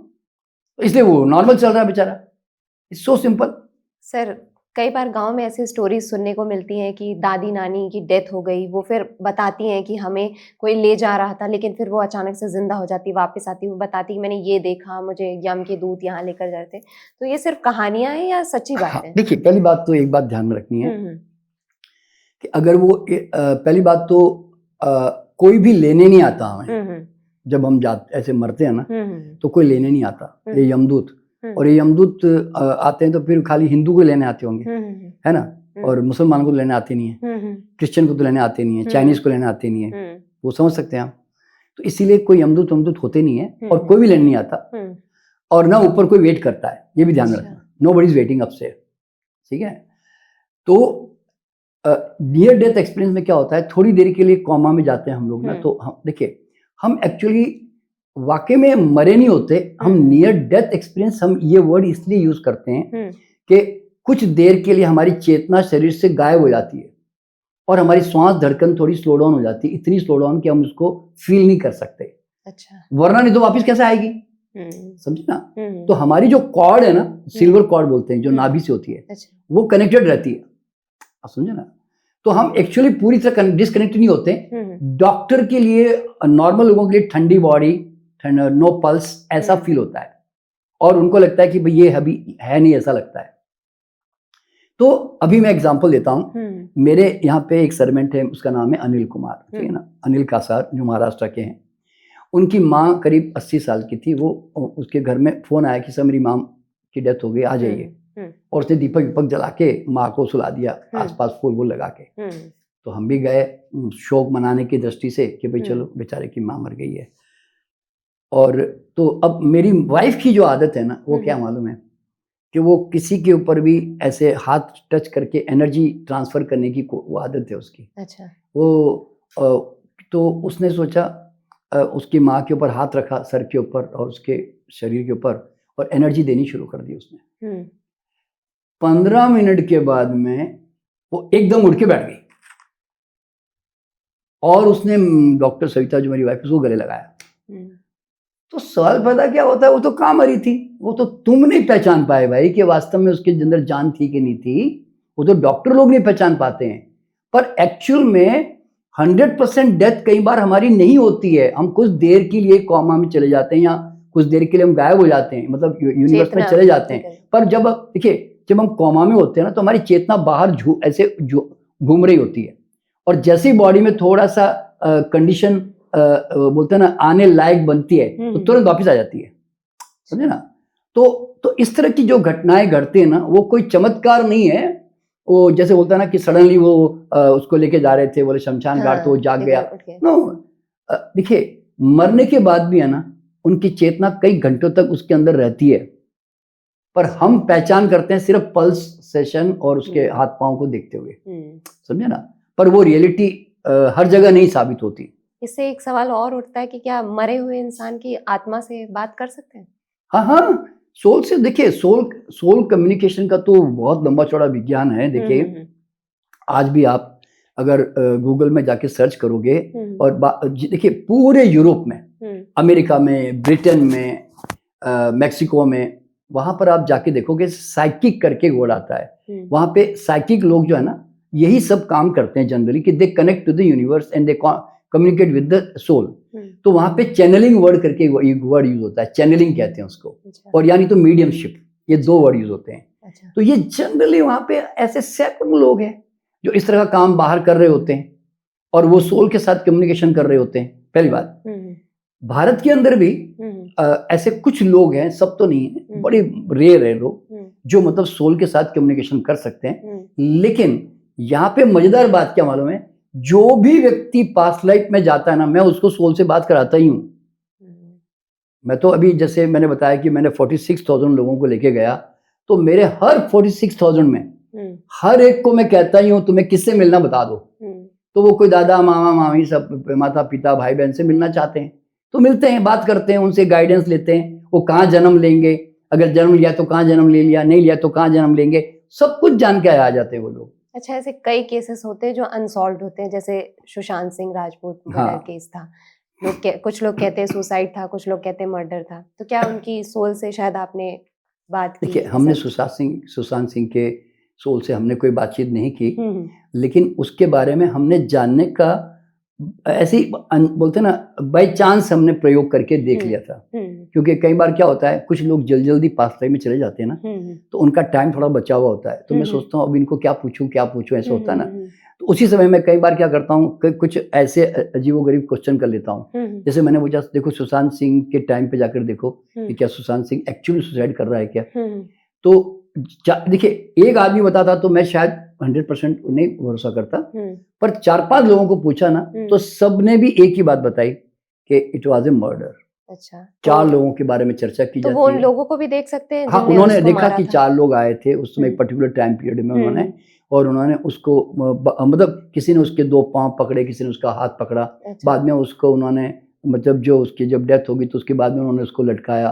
तो ये सब चीजें वो बताते हैं मतलब हमें। तो मैं फिर उनको पूछता भी हूँ कि क्या अब उसके बाद में ये जो लोगों ने इसके अंदर जो लोग इन्वॉल्व है वो कौन है। तो वो सब बड़े हाई प्रोफाइल लोगों की बातें बताई लोगों ने, जिसका मैं भी नाम बताना पसंद नहीं करूंगा। कारण क्या है, क्योंकि जब तक ऑथेंटिसिटी नहीं है मैं भी कैसे बताऊं, ठीक है ना। तो और मैंने नहीं तो फिर मैंने पूछा तो क्या ये केस सॉल्व होगा या पकड़े जाएंगे, वो बाद में बोले नहीं, केस पूरा दब के खत्म हो जाएगा, कभी पकड़े कभी नहीं जाएंगे, बोले केस खत्म हो जाएगा पूरा। और वैसे ही हुआ। अब तो 5-7 साल हो गए मैं देख रहा हूँ कि केस पूरी तरह खत्म ही हो गया पूरा एक प्रकार से। तो मतलब क्या होता है कि कई चीजें जो हायर लेवल पे होती है ना वो दब भी जाती है कई बार इस तरह से। तो ये देखिए रियलिटी है। मैं कब मानता हूँ जब मैं 4-5 लोगों को पूछता हूँ। तो अगर मैं एक से पूछता तो शायद मैं बात आपके सामने अभी पॉडकास्ट में बताता भी नहीं। क्यों? तो ये बात किसने बताई कि सुशांत सिंह राजपूत का जो केस ये एक लंदन में एक कोई मेडिकल डॉक्टर लड़की थी। अच्छा। वो गई थी 5 साल पहले मेरे पास में। अच्छा। ऑनलाइन भी लेके जाता हूँ ना पास्ट लाइफ में। अच्छा। तो उसने वो चूंकि बहुत जल्दी जा रही थी, फटाफट बता रही थी, तो उसको मैंने पूछा कि इसके बारे में मुझे बताओ क्या हाल है करके। और मैं अभी भी पूछता हूँ, कई लोगों के बारे में पूछता रहता हूँ मैं, जैसे क्या 10-15 साल में कोई बड़ी सुनामी आने वाली है क्या, भूकंप आने वाला है क्या, कोई नुकसान होने वाला है क्या, या नहीं तो ये वॉर जो है यूक्रेन का ये कब तक रुक जाएगा क्या। अच्छा, मतलब जैसे पास्ट में ट्रैवल कर सकते हैं वैसे फ्यूचर में भी ट्रैवल कर सकते हैं। फ्यूचर में भी देखिए क्या होता है, एक बार आपकी चेतना बाहर निकल गई ना तो टाइम स्पेस नहीं ऊपर, मतलब all the past present future is here and here only, समझे ना। तो इसलिए आपका फ्यूचर भी ऑलरेडी डिजाइंड है। वो इसलिए डिजाइंड है क्योंकि आप एक तो अननोन है उसके प्रति, इसलिए आप कॉन्शियसली उसके अंदर कोई विल पावर से चेंज लाने का काम नहीं कर रहे हो, इसलिए वो डिसाइडेड है। तो आप मुझे मेरे फ्यूचर के बारे में बता नहीं ऐसा नहीं, वो तो आपको जाना पड़ेगा ना। If you will go then you can. नहीं मैं नहीं देखता। देखिए मैं जब किसी को पास्ट लाइफ में लेके जाता हूँ तो यू रिवील एवरीथिंग। आप मुझे बताते हैं कि आप पास्ट लाइफ में कहाँ हो, कहाँ जन्म लिया आपने, आपका परिवार में कौन कौन साथ में आया, आपका नाम क्या है, आपका बिजनेस क्या है, वो आप बताते हो, मैं नहीं बताता। तो मतलब जब मैं आपको लेके जा रहा होता हूँ तो मैं उस समय नहीं विजन कर रहा होता हूँ, मैं करूँगा, आप बताते रहते हैं मुझे, यूँ समझ लें। तो फ्यूचर जो है ना, अगर आपने जो देख लिया और आप कहते नहीं मुझे वो नहीं चाहिए फ्यूचर, तो today you change the action. अच्छा, अगर आज मैं एक्शंस को चेंज कर लूं बिल्कुल, तो सारा फ्यूचर चेंज हो जाएगा। क्योंकि फ्यूचर क्यों बिल्डअप है मालूम है, क्योंकि यू डोंट नो, पहली बात तो पता नहीं, अनजान है फ्यूचर, और तुम उसके अंदर चेंज करने के लिए तुम्हारे माइंड में कोई इंटेंशन नहीं है, भाव नहीं इस वक्त, इसलिए तुम उसमें नया कोई एक्शन नहीं क्रिएट कर रहे हो ना। क्योंकि लोग ऐसा भी कहते हैं कि जो भाग्य में लिखा वही होगा। तो नहीं, तो भाग्य का मतलब क्या, आपने अब तक जो कमाया जाने अनजाने होश बेहोशी में उसका प्रतिफल, कि भाई पिछले जन्म से तुमने होश बेहोशी में जो भी तुमने चॉइसेस किए, तुमने भाव कर्म पैदा किए, विचार किए, तुम उसके आज बाय प्रोडक्ट हो। अब कल भविष्य कैसे बनेगा, जो आज तुम चॉइस करोगे तो उसके अनुसार बनेगा। जैसे मैं एग्जांपल देता हूँ, मान लीजिए मैंने अपना घर खोल के देखा कि मेरे घर में झाड़ियाँ ज्यादा है, फूल बहुत कम है, तो मेरे माइंड में आया कि यार मेरा घर ऐसा क्यों है भाई, मेरे घर में तो फुलवारी होनी चाहिए यार। तो मैं क्या करता हूँ, मैं सोचता हूँ कौन कौन से फूल मेरे घर में होने चाहिए, तो मैं डिसाइड करता हूँ कि लाल कलर के इतने, पीले कलर के इतने, और इस कलर के इतने। फिर मैं जाता हूँ बाजार में, जाके बीज लेके आता हूँ और गमले लाके पानी डालना शुरू कर देता हूँ। तो अब मेरे पास 3-4 महीने में है ना, अब मुझे अब ये नया जो अभी मैंने सोच पैदा की, मैंने चॉइस की और एक्शन लिया, तो अब मेरा फ्यूचर 3-4 महीने में बदलने लगेगा, जो नजदीकी फ्यूचर है। तो इसी तरह हमारे दूर के फ्यूचर भी जो होते हैं ना, वो बदलने लग जाते हैं जब आज का हम एक्शन इमीडिएटली अभी चेंज कर देते हैं। अब जैसे मैंने अभी थोड़ी देर पहले बताया कि 50 साल पहले जब मैं बीमार पड़ा, तो मेरी कुंडली कोई देखेगा या मेरा कोई डॉक्टर अगर उस समय टेस्ट करता तो बोलेगा ये तो बचेगा नहीं, इसकी तो किडनी ऐसी खराब है, तो इसकी लाइफ तो 5-10 साल की मान लो, वो तो यूं बताता ना। तो वो उनके हिसाब से ठीक हो सकता था, लेकिन यहाँ पर मैंने अपना सारा लाइफस्टाइल चेंज कर दिया, मेरे विचार चेंज कर दिए, और मेरा खान पान चेंज कर दिया, तो मेरी पूरी फ्यूचर बदल गई ना, समझे आप। तो फ्यूचर कभी भी डिसाइडेड नहीं होता, ध्यान रखना। फ्यूचर जो है अभी वर्तमान से आकार लेने की स्थिति में है। अच्छा। अभी मान लीजिए मैंने इस तरफ टर्न कर लिया तो मेरा फ्यूचर यूं बनने लग गया, अभी मैंने इस तरफ टर्न कर लिया तो मेरा फ्यूचर यूं बनने लग गया। तो मोमेंट टू मोमेंट जो मैं चॉइस करता हूं ना, वो उसके अनुसार एक्शन से वो मतलब शेडो बनती रहती है मेरी। तो future is a shadow. Astrologers बताते हैं कि आप ये काम करिए, फ्यूचर आपका ऐसा होगा। टैरो कार्ड रीडर्स बताते हैं कि आपका भविष्य ऐसा होगा। तो वो सही होता है या? देखिए वो एक अजम्पशन होता है। अभी जैसे मैं एग्जांपल देता हूं कि अभी आपका कुंडली पढ़ के मुझे ये पता चल रहा है कि तुम थोड़े आर्टिस्टिक मिजाज के आदमी हो, इमोशनल कैरेक्टर हो, और तुम ज्यादा रिस्क लेने के शौकीन नहीं हो, तुम्हारी नेचर ऐसी मुझे नजर आ रही है। तो अब मुझे तुम अगर ये कहोगी सर मैं क्या बड़े बिजनेस में जा सकती हूँ, मान लो, तो मैं कहूँगा कि तुम्हारे अंदर बिजनेस क्वालिटी तो कहीं नजर ही नहीं आ रही है। तो अगर तुम जाओगी तो तुम्हें स्ट्रगल बहुत करनी पड़ेगी, क्योंकि तुम एक तो इमोशनल कैरेक्टर हो और बिजनेस में इमोशन रिलेशंस नहीं चलते। सर आप सच में पढ़ पा रहे हैं या? नहीं मैं जनरल बता रहा हूँ, जनरल बता रहा हूँ। अच्छा। कि जनरल बात कर रहा हूँ कि अगर मैं कुंडली में ऐसे देख रहा हूँ कि इसका नेचर ऐसा मुझे पता चल रहा है, तो मैं अब रिस्क लेने की आदत नहीं है, तो फिर मैं कहूँगा आप बिजनेस में मत जाना, क्योंकि आप है ना, बिजनेसमैन को तो रिस्क लेने की आदत होती है, और बिजनेसमैन ज़्यादा इमोशनल नहीं होता, थोड़ा हार्ड और चालाक होता है, उसको बोलते हैं ना ऐसे, और तुम चालाक नहीं हो, इसलिए तुम स्मार्ट नहीं हो, तो तुम है ना ज़्यादा लोगों पे ट्रस्ट करोगी, फिर तुम उसमें धोखा खाओगी। आप जनरल बात कर रहे हैं सर, लेकिन आप एकदम टू द पॉइंट बात कर रहे हैं। ये हो सकता है तुम्हारे वाइब्रेशन मुझे रियलिटी ये जो बात आपने करवा रहे बोला हैं, सर, ये बात एकदम करवा रहे हैं एग्जैक्ट शायद। ट्रू। हाँ। तो देखो क्या होता है कि तो अल्टीमेटली ये मैंने आपके वर्तमान के ब्लूप्रिंट के आधार पर मैंने एक अजम्पशन किया, पर वो रियलिटी नहीं है। पर तुमने कहा कि नहीं सर, मैं तो बिजनेसमैन बन के रहूंगी, अब मैं छोड़ूंगी नहीं जी। क्या चाहिए? स्मार्टनेस चाहिए। मैं अभी इमोशनल नहीं रहूंगी, अब मैं बिजनेस के सारे गुर सीखूंगी, और मैं बिजनेसमैन के साथ जाके काम भी करूंगी, और मैं अपने आप को स्ट्रांग बनाऊंगी, रिस्क भी लूंगी जी। अब तो मैं बन सकती हूँ। तो फिर वो तुम देखो क्या होता है कि नहीं, देखो एग्जाम्पल दे रहा हूं तुम्हें। अरुणिमा चौधरी जानते हैं, जो कि उसके पांव कट गए थे और वो एवरेस्ट पे 2 बार चढ़ गई, ठीक है, वो जो लखनऊ की स्पोर्ट्समैन वुमेन थी वो। तो उसको मालूम था कि मैं कभी एवरेस्ट पे चढ़ूंगी, उसका तो स्पोर्ट्स का काम दूसरा था। पर पांव कटने के बाद में उसने सोचा कि मैं ऐसा क्या करूं जो दुनिया में कुछ नाम करके जाऊं, मान लो। तो उसने देखो, टांग कटने के बाद में कोई एवरेस्ट पे जाने का सोच सकता है क्या? नहीं सोच सकता।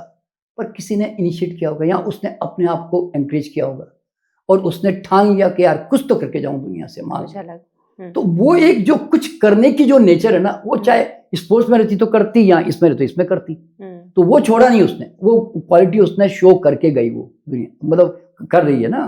तो होता क्या मालूम है कि कई चीजें हमें डेवलप करनी पड़ती है। जैसे मैं एग्जांपल दे रहा हूं आपको, देखिए हमें अभी मैं एक दिल्ली का एग्जांपल ही दे रहा हूं आपको मैं। देखिए मैं आ रहा हूं साउथ इंडिया से, 25 साल बेंगलोर में रहा मैं, ठीक है। तो मैं साउथ इंडियन जो बोलते हैं ना, सॉफ्ट कल्चर, नहीं आप पहले आप जाइए, ऐसे बोलते हैं ना, हम ज्यादा वो दिल्ली वालों की तरह नहीं है, सच्ची बताऊं मैं। लेकिन जब मैं दिल्ली आया ना, तो मैं गाड़ी जब चलाता था ना, तो 2-3 रेड लाइट में मुझे जाना पड़ता था, क्योंकि सब लोग यहाँ पे आगे आके मेरे को जाने नहीं देते, ऐसे बोलते हैं ना, ये हालत थी।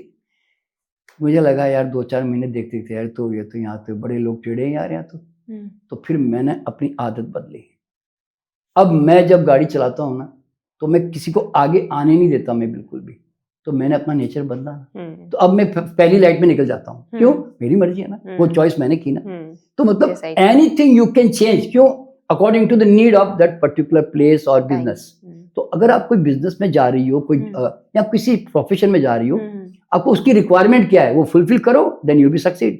तो फ्यूचर कभी भी ना डिसाइडेड नहीं होता, समझे ना, वो आज के वर्तमान के एक्शन से, भाव से, विचार से चेंज हो जाता है वो जो है। तो किस्मत का कोई रोल होता है? नहीं, किस्मत देखो, किस्मत के दो खेल है। देखिए पहली बात, आप एक सर्टन एक वो लेकर आते हैं, क्या बोलते हैं, एक ब्लूप्रिंट, कि जिसमें आप रिस्क लेंगे नहीं लेंगे, आप इमोशनल कैरेक्टर है कि आप बड़े लॉजिकल कैरेक्टर है, ऐसा होता है ना।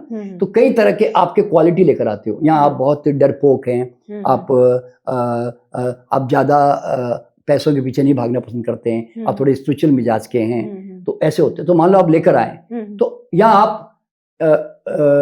आप आप चूंकि एक ऐसी बड़ी बड़ी विजन लेकर आए, क्योंकि आप पिछले जन्म में राजा थे, तो आप पैदा हुए तो आपकी बड़ी बड़ी विजन आपके दिमाग में आ रही कि बड़ी फैक्ट्री खोलूंगा, बड़ा काम करूंगा।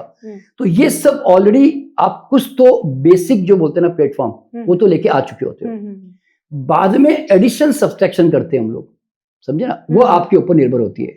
देखो ना, आपने भी देखा होगा, 4 भाई घर में होते हैं, एक भाई नॉर्मल सा काम करता है, दूसरा भाई बड़ा आगे बढ़ जाता है, तीसरा भाई जो है बेचारा स्पिरिचुअल होके पूजा पाठ में डूबा रहता है। तो ऐसा क्यों? क्योंकि वो उसके कार्मिक संस्कार लेकर आया है। अब अगर वो चाहें कि मुझे ऐसा जीवन नहीं चाहिए, और वो आज विल पावर से चेंज करना चाहे, तो चेंज कर सकता है। अब जैसे मैं एक है ना बहुत ही बढ़िया एग्जाम्पल दे रहा हूँ। वो एग्जाम्पल क्या मालूम है, जो मेरे हर क्लास में भी देता हूं मैं। एक बिहार की घास काटने वाली महिला, अनपढ़, हस्बैंड अनपढ़, खेती करने वाला, लॉस हो गया कुछ पैसों के ब्याज के चक्कर में, तो सब छोड़ छुड़ा के दिल्ली आ गए, बर्बाद हो गए। हस्बैंड ने रिक्शा चलाना शुरू किया, वाइफ चुपचाप बैठी रहती थी। तो आसपास की बाइयाँ, काम करने वाली जो महिलाएं होती थी, वो कहती थी तू सब्जी बेच, थोड़ा पैसा आ जाएगा। तो उसने सब्जी बेचनी शुरू कर दी। सब्जी बेचते बेचते सब्जियां खराब होने लगी क्योंकि बस काफ़ी सारी नहीं बिकती थी। तो किसी ने कहा कि तू इसका अचार डाल दे, जैसे गाजर बच गई, गोभी बच गई, ऐसा होता है, तो अचार डाल दे, तो अचार तेरा टिक जाएगा, तो वो तू बेच। ये सब मतलब एक काम शुरू करते हैं तो फिर कई तरह के ऑटोमेटिकली आसपास की वो वाइब्रेशन तो आती है ना, सब एक सजेशन तो आते हैं ना। तो उसने वो अचार डालना शुरू किया। अब उसके अंदर एक ही क्वालिटी थी, क्या थी मालूम है? बहुत टेस्टी अचार बनाने की कला, वो उसके अंदर थी, बस एक ही कला। अनपढ़ थी उसके बावजूद। तो उसने अचार बड़ा टेस्टी डाला। वो अचार पहुंच गया ड्राइवर और भाइयों के थ्रू मिडिल क्लास और अपर क्लास में। उनको अच्छा लगा तो उन्होंने और 2, 4, 10 किलो मंगवाए। फिर धीरे धीरे उसने और ज़्यादा बनाना शुरू किया। फिर किसी ने सजेस्ट किया कि पूसा इंस्टीट्यूट में इसकी क्लासेस होती है, वो कर लो तो और आगे बढ़ सकती हो। तो उसने धीरे से पूसा इंस्टीट्यूट ज्वाइन किया और वो उसने सीख लिया। अब ये बात बताने का मेरा तात्पर्य क्या मालूम है? इस औरत ने कभी बैठ के गोल अचीवमेंट नहीं किया, कभी अफर्मेशन नहीं किया, न सोच रखी मुझे अमीर बनना है। आज उसकी 4 फैक्ट्रियां हैं, 152 तरह के अचार बनाती है और राष्ट्रपति प्रणब मुखर्जी ने उसको राष्ट्रपति अवार्ड दिया है, जिसकी मैं फोटोग्राफ आपको भेज दूंगा। जी सर। तो अब मेरा ये बताने का अर्थ क्या मालूम है? अब इस औरत को, क्या इसको आप भाग्य बोलोगे? नहीं। उसके वो जब दिल्ली आई तो एक क्वालिटी थी ना, अचार बनाने की कला। उस कला को उसने पहचाना तो उसका उसने विकास करना शुरू किया।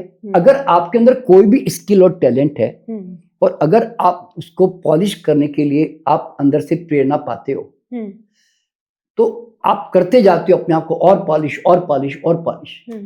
तो धीरे धीरे आज वो क्यों बड़ी बिजनेसमैन बन गई? क्योंकि उसने फिर और अपने आप को पॉलिश करके ट्रेन करके उसने फिर छोटी फैक्ट्री खोली होगी, फिर धीरे धीरे बड़ी फैक्ट्री। आज वो 4 फैक्ट्री की मालिक है, आज करोड़पति है। अनपढ़ औरत। तो दिस इज नॉट लक। अरे मैं कहता हूं तुम किसी भी क्षेत्र में याद रखना, everybody in this universe is searching for an expert. तुम एंकर हो कि तुम आर्किटेक्ट हो कि तुम डॉक्टर हो कि तुम प्लम्बर हो कि तुम एसी रिपेयरर हो, हर आदमी अच्छे की खोज कर रहा है ना, और पैसा देने को तैयार है। आप समझे ना? तो मैं कहता हूं तुम किसी भी क्षेत्र में काम कर रहे हो ना, you become expert and keep on polishing. वो एक बार सीख लिया और वहीं पे चुपचाप बैठे रह गया ना, तो यू नेवर ग्रो। तो कीप पॉलिशिंग योरसेल्फ। तो उससे क्या होता है? तो तुम्हारी मार्केट में डिमांड तो पैदा करो ना। पर मैं यूं कहता हूं, लोग तुम्हें खोज रहे हैं, तुम अपने फील्ड के एक्सपर्ट बन जाओ भाई। समझे ना? तो पैसों की कोई कमी नहीं है, दुनिया तुम्हें पैसा देना चाहती है, तुम्हारे पास लेने का दम नहीं है, मैं यूं कहता हूं। देखिए मैं आज रेकी फील्ड में हूं, मैं 76 में भी चला गया ना, आज भी मैं क्या सोचता हूँ मालूम है? I have to polish more and more. अभी मुझे और पॉलिश करना है, मुझे और सीखना है, मुझे और जानना है। तो ये जो ललक होती ना, आग कि मैं कारपेंटर बन गया, मैं आर्किटेक्ट बन गया, तो बस अब मुझे अब क्या सीखना, बस बहुत हो गया, मैं एंकर हो गई तो क्या हो गया, बस मैं तो पॉपुलर हो गई, अब तो मेरा नाम बहुत है, मुझे क्या करना है? No, keep learning, keep growing, keep polishing all the time. तो ये जो एटीट्यूड होता है ना, वो हमेशा आगे बढ़ता ही है दुनिया में। इसीलिए इस महिला ने पतली गली पकड़ी, पकड़ते पकड़ते धीरे धीरे एक बड़ी चौड़ी रोड आई, और चलते चलते फिर हाईवे आया, हाईवे आया तो चौरस्ता आया, चौरस्ता आया तो उसने चॉइस की कि कौन से रास्ते पे जाऊं, और वो फिर निकल गई। तो भैया ये जिंदगी है ना, हो सकता है कि कल का भाग्य तुम लेकर नहीं आए हो, ऐसा लिखा होगा, पर आज तुम सोच के नया एक्शन, नए विचार, नए इमोशन क्रिएट करके तुम अपना फ्यूचर तो नया बना सकते हो ना भाई। जी सर, ये उसका लॉ है बस।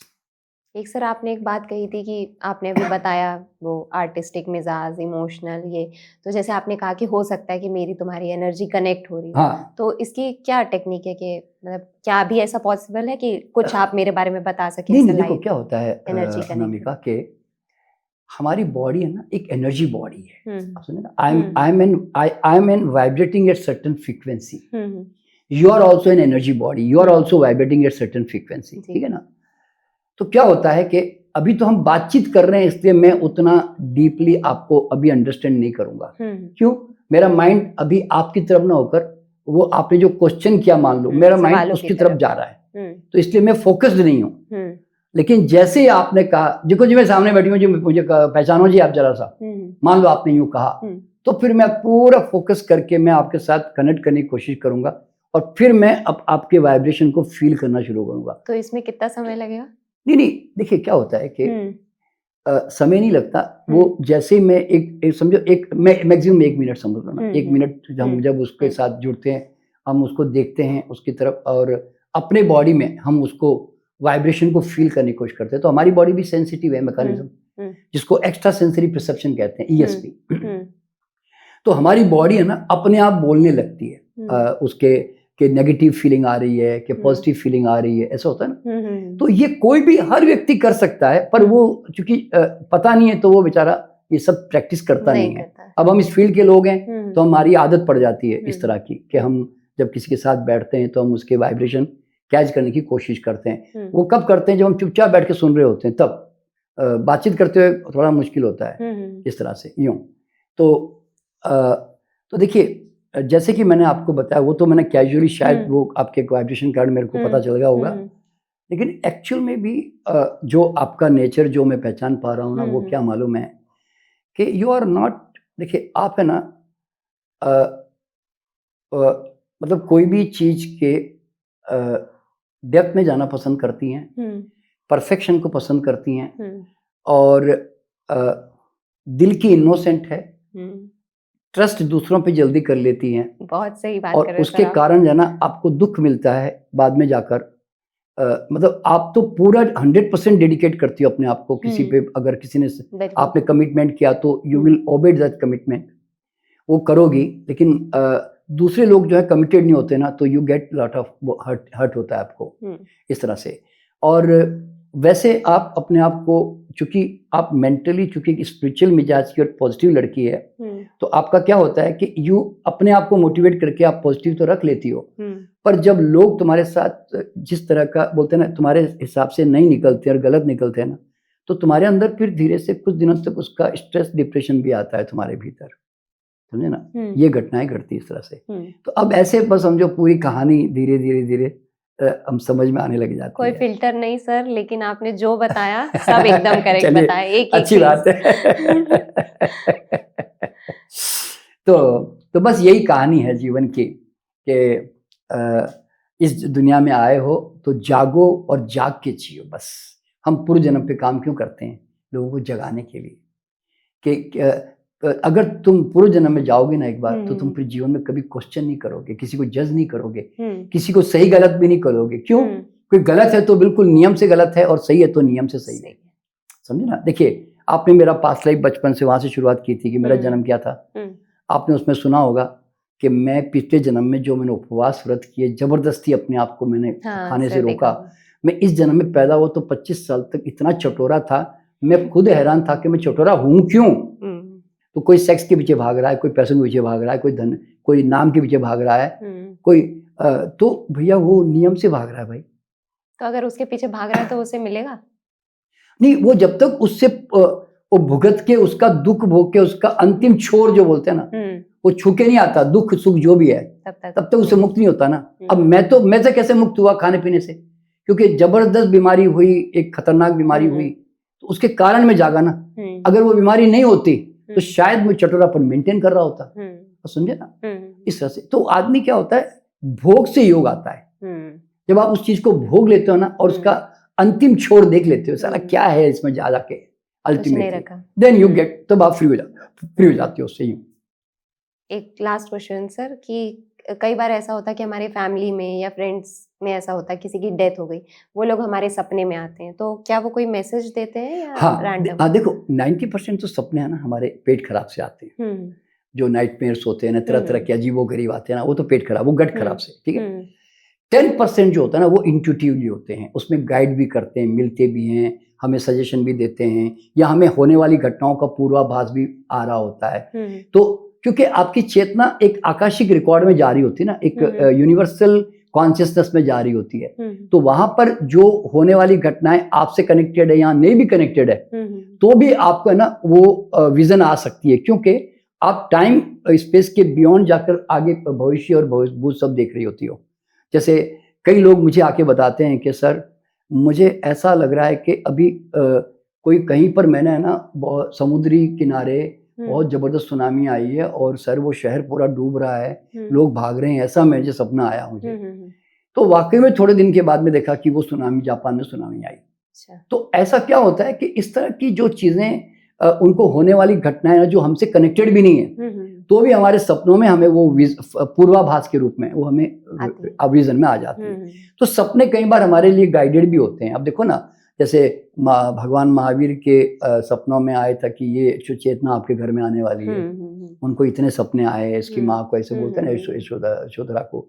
तो इस तरह से ये सब जो होते हैं वो उसके 10% बेनिफिट है समझ लो, बाकी तो सब पेट खराब से बस। अच्छा सर, बहुत अच्छा लगा। बहुत सारे सवाल है मन में, लेकिन अब आज के लिए अनलिमिटेड है सब। हाँ, ज्ञान क्वेश्चंस तो आते ही जाएंगे, लेकिन सर आज आपसे बात करके बहुत अच्छा लगा। चलिए, मेरी बहुत शुभकामना आपके चैनल के लिए भी। लोग बहुत आपके चैनल को विजिट करें और आप जो लोगों को बांट रहे हैं वो लोगों को जानकारी मिलती रहे। ठीक है, अच्छी बात है। धन्यवाद सर। नाइस।